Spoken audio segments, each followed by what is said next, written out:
Hey everybody, welcome back to my channel, Bama Blind. I'm Beverly, and I thought I would show you. I'm wearing my Alabama Crimson Tide earrings that my mama gave me.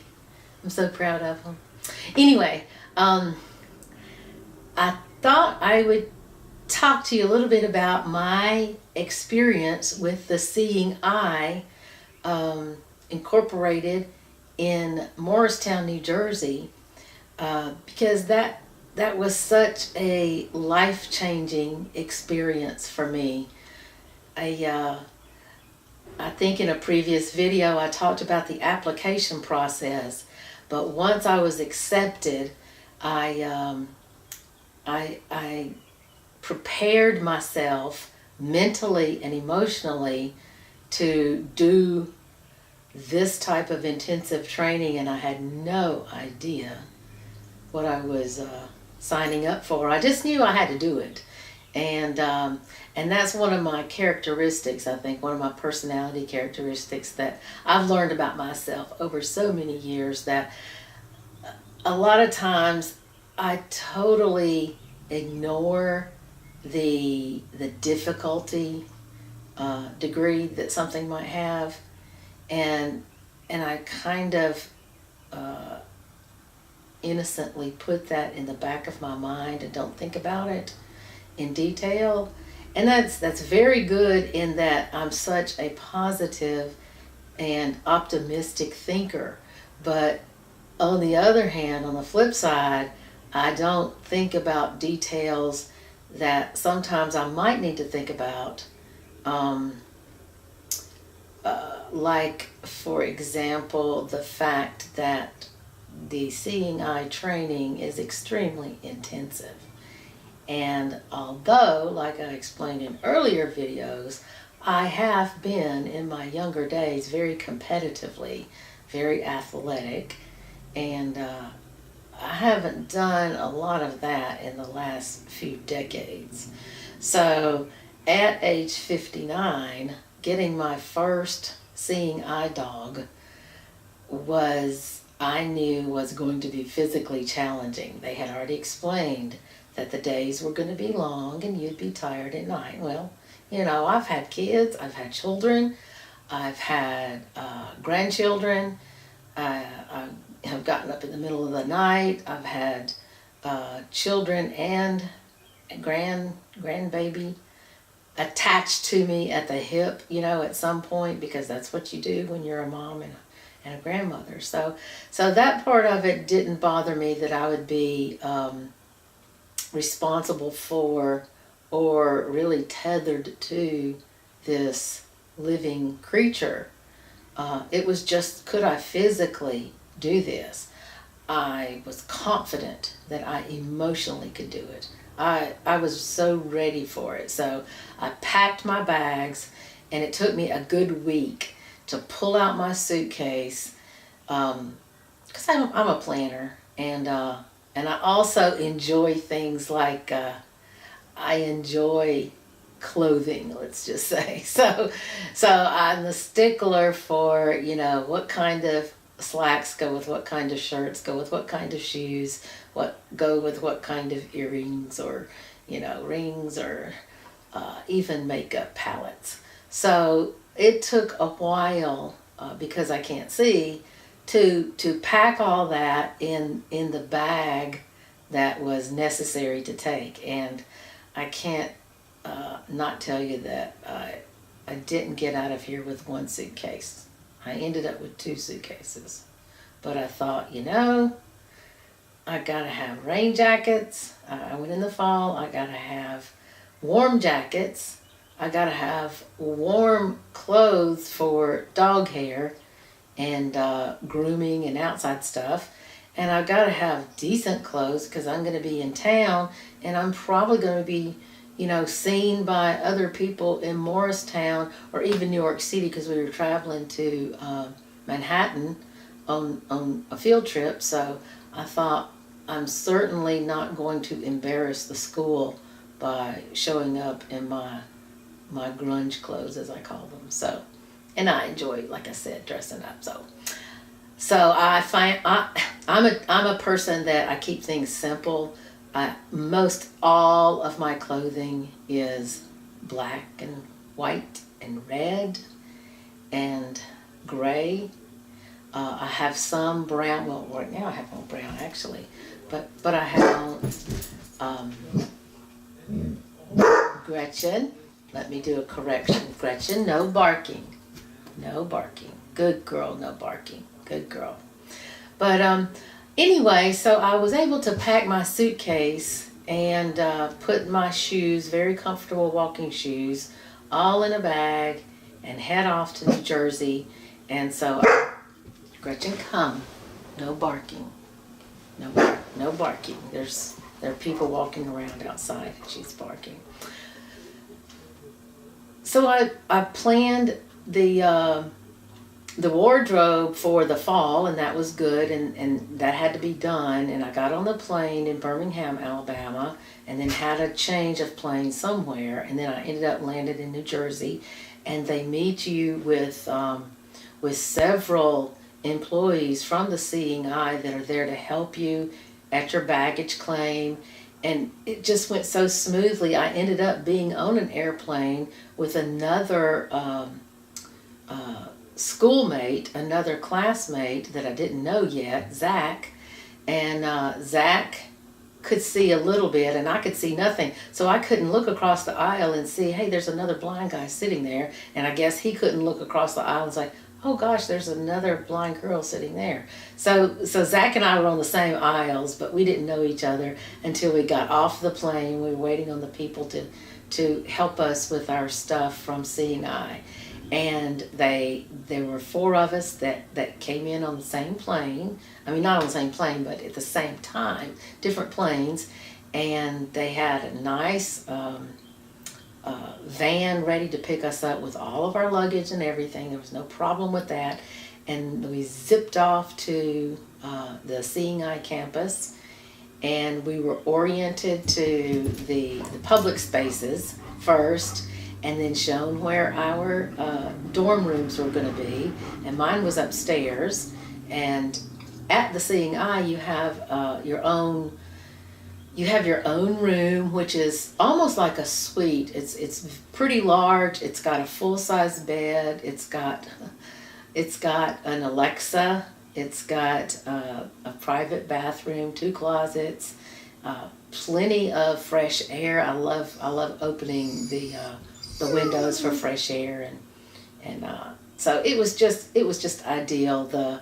Everything was adaptable. The thermostats, the telephone, you could either get menus on voicemail through your telephone, or probably in Braille. I'm not a proficient Braille reader, but everything was so well organized. And training began the first day, and we were able to sleep in till 6 o'clock the first 2 days because we had not been given our dogs. So we were up at 6 and at breakfast at 7. And when I say breakfast, at the Seeing Eye, there's a beautiful dining room. So it's like you're in the lap of luxury with tablecloths and napkins and wonderful silverware and china and beautiful, friendly staff that are there if you need them or not. They're going to find out what you need, and if everything is okay, and cater the food to what you like and what you want. And they offer us just a variety of things for breakfast, lunch, and dinner. And they're just, the cuisine is excellent there. So that was just a pleasant surprise. And then the people that I met, the other students, there were 16 in my class, which is a small class for Seeing Eye because they usually have around 20. But for October of 2017, there were 16 of us. And I think there were 7 out of the 16 that were getting our first dogs, and I was one of those. And then there were 9 that they were on their second or third or fourth dog. So they only stay about 2.5 weeks. But the training was intense, and the training was very comprehensive. And I've not found a situation here since I've had Gretchen that I have encountered that was not taught or trained for at Seeing Eye. There were a couple of things that I had questions about that I think I had zoned out when they were talking about it. Things like I had a dentist appointment here, and I don't remember being instructed on exactly what to do with Gretchen while I'm sitting in a dental chair for an hour. So I called the Seeing Eye, and this was just a few weeks ago, and I called the Seeing Eye and got the trainer on call, which is what they told us to do. And Lee explained very succinctly and thoroughly, here's my options. And so when I went to the dentist in the past couple of weeks, it worked out wonderfully. I put Gretchen on a short leash right on my left-hand side. She lay like she was supposed to, and the hygienist did all the work and the dentist did all their work from my right side, and Gretchen was just a model patient partner. So I just can't, there have been very few things that I've done here at home in real life that they did not think to teach.